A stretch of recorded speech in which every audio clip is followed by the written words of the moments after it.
Ay, tama na, tama na. Tama na. Tingin na Huwag kang si Nonoy. magsabi, Gloria! Lasing ka na naman eh. Wala ka sa katinoan. Tama na. Huwag kang magsabi! Tay, hindi niyo na ba talaga ako mapapatawad? Patawad? Ha? Hindi! At ayoko nang makita ang pagmumukha mo dito. Sabihin ko sa'yo, ang totoo, ayaw ka na rin ni Makmak! Ay, Ayaw ka rin makita! Domeng, tama na ha. Sabihin mo, kung Tama. totoo sinabi ko! Tama na. Ha? Tama na sabi. Tara boss, tara na po, tara na po. Kayong dalawa, magsama kayo. Magsama kayo!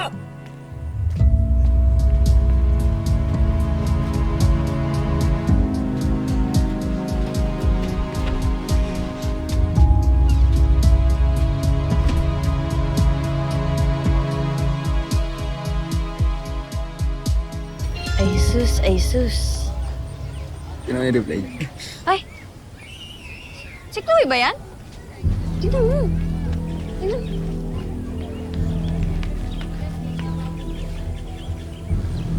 May boyfriend na pala siya. Sa bagay.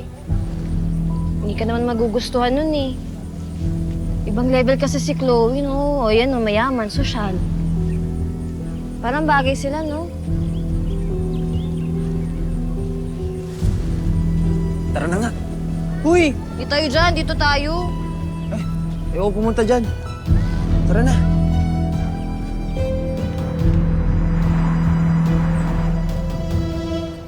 Totoo ba yung lahat ng sinabi ni tatay? Alin? Yung ayaw ka makita ni Makmak? Yung galit siya sa'yo? Tagal mo nang alam yun. Pero alam mo, gustong-gusto ni Makmak na maging boksingero dahil sa'yo. Talaga na yung sinabi niya yun? Hindi. Ramdam ko lang. Siyempre, matagal ko na siyang kasama, kaya kilala ko na siya. Ramdam ko. At kung ikaw magpapakita sa kanya kahit paminsan-minsan lang, mararamdaman mo din yun.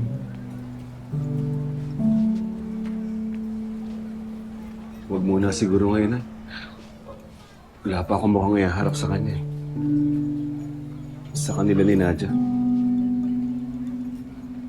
Nonoy! Nonoy, lumabas ka dyan! Noy! Nadia.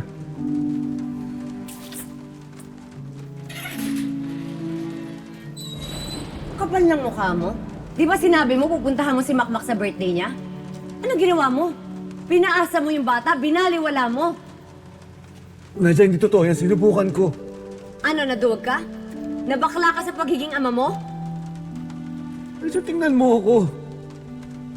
Bagsak na bagsak ako. Bakit sa tingin mo importante yan kay Makmak kung ano man yung narating mo? Ikaw ang importante sa kanya, yung pagiging ama mo. Pero hindi mo na ibigay sa kanya yun. Ayoko makita niya ako ng ganito ako. Ayoko madamay siya sa pinagdadaanan ko. O sige, panindigan mo yan, ha? Simula sa araw na to, hindi ka na magpapakita kay Makmak. Pinuputol ko na kung ano man yung ugnayan namin sa'yo.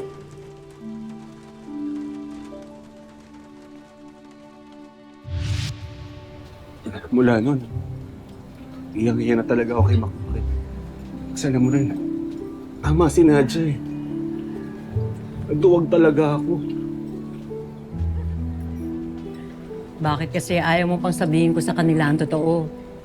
Na kahit kailan, hindi mo sila pinabayaan.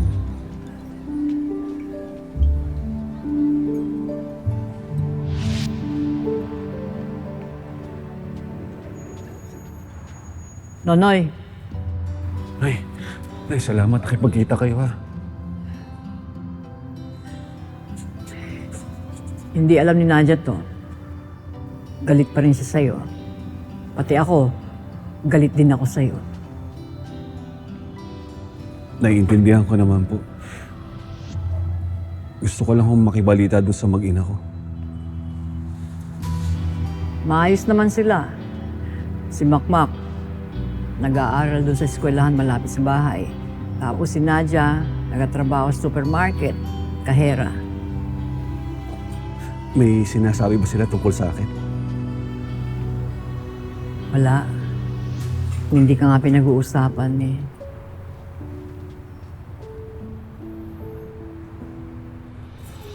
Nay, sige na. Hayaan niyo lang ako makatulong sa pamilya ko. Pandagdag sa gastos ni Nadia kay Makmak. Bakit? May trabaho ka na ba?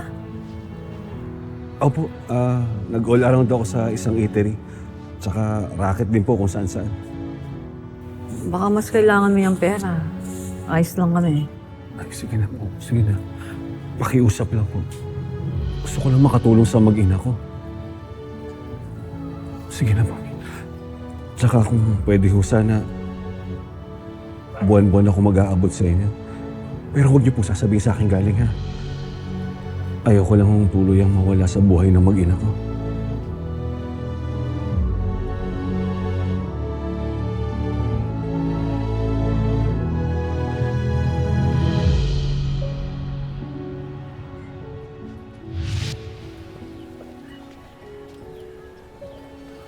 Huwag na hunay. Tama ho si tatay eh. Hindi tama na bumalik ako sa buhay ni Makmak. Huwag na muna ngayon. Lalo pa na nasa proseso siya na inaabot niya yung pangarap niya. Sige. Tama ka naman dyan. Grabe yung tatay mo, no? Tanda na, lakas pa rin sumuntok. Yung klase, tama, no?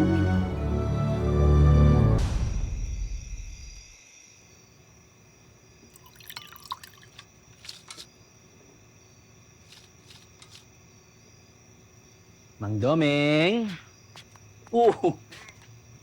Nakakarami na tayo ah. Tara, pahinga na tayo.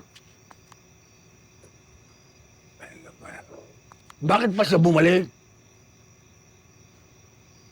Mang Do, tatay pa rin po ni Makmak, si Nonoy. Tagtaran. Nakakasira lang siya. Mukhang nagsisisi naman na yung tao, so baka pwede pagbigyan natin. Sisi. Kahit anong pagsisisi ang gawin niya, hindi na niya may babalik ang mga nawala. Siguro nga, pero alam mo Mang Do, baka pwedeng, diba, mag-move on na tayo. Move on. Sasabihin move on. Bullshit siya. Sinayang niyang lahat. Itaga mo ito sa bato. Hindi ko na hayaang mangyari ulit. Ang nangyari ito kay Makmak.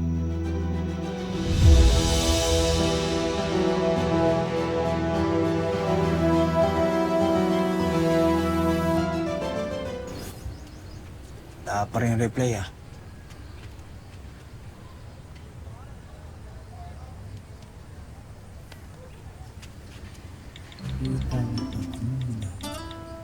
Kasama.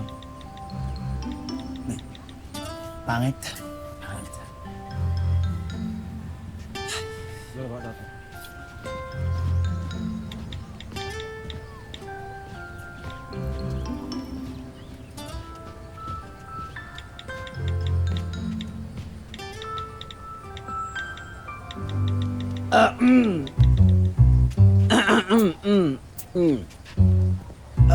Ay.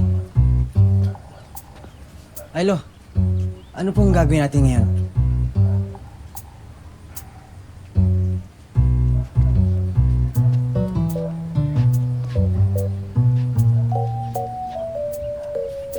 Brother, ba't ang init ang ulo ni Lolo? Good luck sa'yo, Mac. Tara.